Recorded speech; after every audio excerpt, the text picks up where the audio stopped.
네, 오늘은 에베소서 4장 28절 말씀을 공부하겠습니다. 우리 한 목소리로 같이 읽겠습니다. 시작. 도둑질하는 자는 다시 도둑질하지 말고 돌이켜 가난한 자에게 구제할 수 있도록 자기 손으로 수고하여 선한 일을 하라. 아멘. 오늘 이 말씀을 공부하겠는데요. 우리가 2주 전부터 새 사람으로 살 때, 즉 성령을 쫓아 살 때 우리 삶에 나타나게 되는 삶의 열매들을 공부하기 시작했는데요. 25절에는 거짓을 버리고 참된 것을 말하게 된다는 의미에 대하여 공부를 했고, 지난주에 25절, 26절에서는 분을 내어도 죄를 짓지 않게 된다는 의미에 대하여 공부했습니다. 오늘은 28절을 공부하겠습니다. 우리가 거듭난 이 생명으로 살면, 성령을 쫓아 살면 우리들의 삶에 어떤 열매가 나타나냐? 오늘 말씀에 보면은 다시 도둑질을 하지 않게 된다는 것입니다. 그리고 구제, 즉 선한 일을 하게 된다는 것인데요. 그런데 오늘 말씀도 잘 들으셔야 합니다. 왜냐하면 오늘 본문이야말로 대부분의 성도들이 오해하고 있는 말씀이기 때문입니다. 오늘 말씀 잘 들어야 됩니다. 다 잘못 알고 있는 말씀이에요. 그러니까 오늘 잘 들어야 됩니다. 자, 여러분들은 오늘 본문 말씀을 어떻게 생각하십니까? 말씀 그대로 도둑질을 한 자는 다시는 도둑질을 하지 말고 이제는 돌이켜서 가난한 자를 구제해주라는 뜻이 아닙니까? 이렇게 반문할 수 있는데요.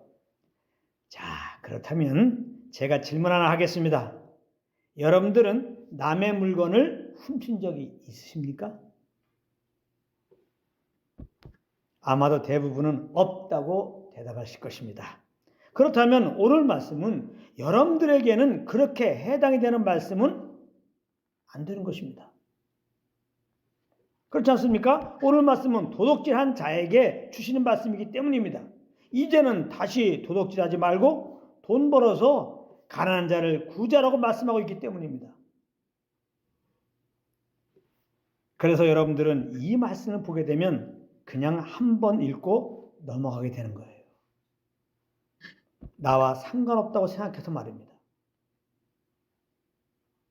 그런데 이것이 바로 인본주의적으로 말씀을 보게 될 때 범하게 되는 오류인 것입니다. 예를 들어 간음하지 말라는 계명을 읽었다고 합시다. 그런데 나는 간음한 적이 없습니다. 그러면 인본주의적으로 이것을 보게 되면 어떻게 된 줄 아십니까? 이 계명 난 간음한 적이 없는데 그러니까 이 계명은 나와 상관이 없네. 이러면서 동시에 여러분들은 이 계명을 보면서 나름 의롭게 살아왔다고 자긍심을 가지게 되는 것입니다. 그런데 우리가 잘 알아야 할 것이 있습니다. 그것은 하나님께서 율법을 주신 것은 이렇게 그 율법의 몇몇 계명을 지키고 그래서 우쭐대라고 주신 것이 아니라는 것입니다. 율법을 주신 이유는 로마서 3장 20절에 분명히 말씀하고 있습니다.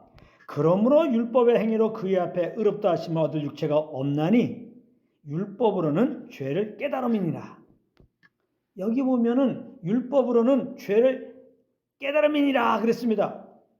율법을 주신 이유가 뭐냐? 죄를 깨달으라고 주셨다는 것입니다. 그래서 구원의 필요성을 알고 그리스도께 나와서 믿음으로 구원을 얻도록 하기 위해서 주신 것입니다. 갈라디아서 3장 24절입니다. 이같이 율법이 우리를 그리스도께로 인도하는 초등교사가 되어 우리로 하여금 믿음으로 말미암아 의롭다함을 얻게 하려 함이라. 이렇게 말씀하고 있습니다. 그래서 율법을 완전케 하시기 위해서 오신 예수님은 간음하지 말라고 하신 계명의 의미를 마태복음 5장 27절 28절에서 이렇게 설명해 주신 것입니다. 제가 한번 읽어보니까 잘 들어보시기 바랍니다. 또 간음하지 말라 하였다는 것을 너희가 들었으나 나는 너희에게 이르노니 음욕을 품고 여자를 보는 자마다 마음에 이미 간음하였느니라. 예수님은 무엇이 간음이라고 말씀하고 있습니까? 음욕을 품고 여자를 보았다면 이미 가늠한 것이라는 겁니다. 그러니까 예수님께서 이 말씀하신 이유가 무엇입니까? 우리는 다 죄인이라는 사실을 알리신 거예요. 세상에 한 번도 음욕을 품어보지 않은 사람이 한 사람도 없기 때문입니다. 그러니까 이 말씀을 하신 이유는 모든 사람은 죄인이니까 하나님께 회개하고 예수님께 나와서 예수님을 구주로 영접하고 구원받으라는 의미로 말씀하신 것이다, 이 말씀입니다. 그러므로 이런 복음의 관점으로 오늘 본문을 보면 도둑질하는 자란 누구를 말하고 있는 것입니까? 단지 남의 물건을 훔친 자를 말하고 있는 것이 아닙니다. 만약 그런 것이라면 이 말씀은 조금 전에도 말씀을 드렸지만 정말 남의 물건을 훔친 적이 없는 사람에게는 해당되지 않는 말씀이 되는 것입니다. 그러나 오늘 본문은 믿는 자들 모두에게 주시고 있는 말씀인 것입니다. 그렇다면 오늘 본문에 나오는 도둑질하는 자는 누구를 말할까요?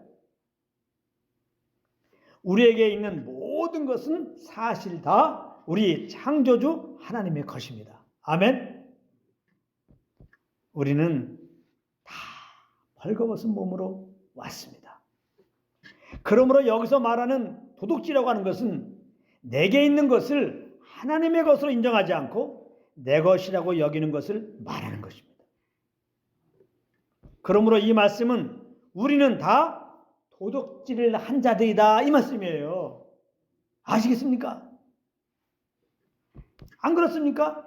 우리는 남과 자주 비교하면서 사는데요. 그때 우리는 어떤 태도를 취하게 됩니까? 잘 들어보세요. 내가 가진 소유보다 더 많이 가지고 있는 자를 보면 나는 왜 이렇게 소유가 적지 하면서 실망할 때가 있지 않습니까? 그런가 하면 나보다 적은 소유를 가진 자를 보면 그래도 나는 저 형제보다는 내가 좀 가졌네 하면서 좀 우쭐하는 마음을 가진 적이 있지 않습니까? 이것은 바로 내가 가진 소유가 내 것이라고 생각하고 있다는 반증이 되는 것입니다. 내가 가진 것이 다 하나님의 것임을 인정하게 되면 우리는 내가 가지고 있는 소유를 남과 결코 비교하지 않게 되고 우리는 그저 이만큼 주신 주님께 감사를 드리게 되는 것입니다. 그렇기 때문에 도둑질한 자는 다시 도둑질하지 말라고 하신 말씀의 의미는 무엇일까요? 이 땅에 내 것은 없고 내가 가진 것은 다 하나님의 것으로 알라고 하시는 말씀인 것입니다. 우리 몸도 마찬가지인 겁니다. 우리 몸도 우리 몸이 아니에요. 하나님의 것임을 우리는 알아야 되는 것입니다. 고린도전서 6장 20절 21절 말씀입니다. 너희 몸은 너희가 하나님께로부터 받은 바 너희 가운데 계신 성령의 저인 줄을 알지 못하느냐? 너희는 자신의 것이 아니라 값으로 산 것이 되었으니 그런즉 너희 몸으로 하나님께 영광을 돌리라. 할렐루야. 하나님이 예수의 피로 값주고 우리를 사셨다는 거예요. 이제 우리는 우리 몸이 우리 것이 아니에요. 하나님의 것이에요. 그렇다면 돌이켜 가난한 자에게 구제할 수 있도록 자기 손으로 수고하고 선한 일을 하라 라는 의미는 무엇일까요? 이 말씀도 인본주의적으로 보면 열심히 수고하고 일해서 가난한 자를 구제해 주라는 말씀처럼 보이지만 그런 의미가 아닙니다. 잘 들어보시기 바랍니다. 왜냐하면 성경은 우리에게 자선사업 잘하며 살게 하기 위해서 주신 것이 아니기 때문입니다.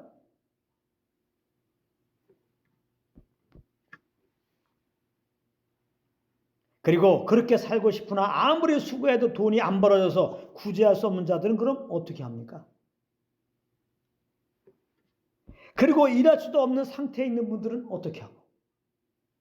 그런 분도 있잖아요. 그런 분들은 절대 구제 못하잖아요. 그러므로 이 말씀은 자선사업을 잘 하라는 의미로 주신 것이 아닌 것입니다. 이 말씀은 내가 비록 수고해서 내가 번 돈일지라도 이 모든 것이 하나님의 은혜로 된 것임을 인정하라 이 말씀입니다. 그러므로 성령님께서 누군가를 도와주려고 하실 때 내 것으로 그를 도와준다고 생각하지 말고 하나님의 것을 함께 나눈다라고 여기라는 의미인 것입니다. 굉장히 중요한 말씀입니다. 굉장히 중요한 말씀입니다. 괜히 공치사하지 말고 말입니다. 그래야 그런 섬김을 통해서 피차 하나님의 사랑을 더 알게 되고 그 모든 영광을 하나님께 돌리게 되는 것입니다. 그렇지 않고 내 것으로 내가 너를 도와준다 해서 도와주면 반드시 우쭐하는 마음이 생기게 되어 있습니다. 또 그 도움을 받는 형제는 괜히 열등감에 빠지게 되는 거예요. 그렇기 때문에 내 것으로 너를 도와준다고 하여 구제를 하면 거기에는 하나님이 역사할 수 없는 것입니다. 그럼 우리는 구제하는 것도 내가 임의로 하는 것이 아니라 성령의 인도함을 따라서 그 주시는 소원함을 따라서 구제해야 되는 것입니다. 그럴 때 비로소 우리는 내게 있는 것으로 형제를 돕는다고 생각하지 않게 되고 내게 맡겨둔 하나님의 것을 하나님의 때에 필요한 형제와 나눈다고 생각하게 되는 것입니다. 그러므로 우리가 모일 때마다 항상 성령으로 말미암아 이런 교제 가운데 있음으로 말미암아 우리 주 예수 그리스도의 그 십자가 사랑으로 충만한 모임으로 세워져 가기를 우리 주 예수 그리스도의 이름으로 축복합니다.